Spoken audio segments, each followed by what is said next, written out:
Well, hey guys, if you're getting the code 420 or 430 because your check engine light is coming on, one way that you can help solve that problem is by using this stuff right here. It is the fuel exhaust and emissions system cleaner.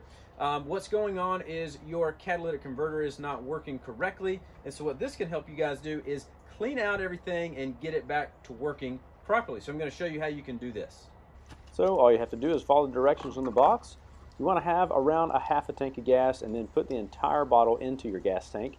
Then you want to drive at least 20 to 30 miles or even drive it down to 1/4 of a tank of gas before you refuel.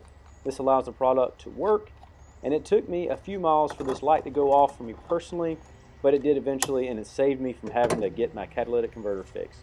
So guys, I know personally for us, this product did work. When our light came on and we got it checked and those codes did come up, we used this and it helped fix those for the time being. I don't know how long it lasts, but if you want to try this before you have to fix your catalytic converter, or maybe before your emissions test, you can try this and see if it works for you. So if this video is helpful for you, you can let me know that. You can like and subscribe down below, or you can even check out another video right here, and I'll see you over there.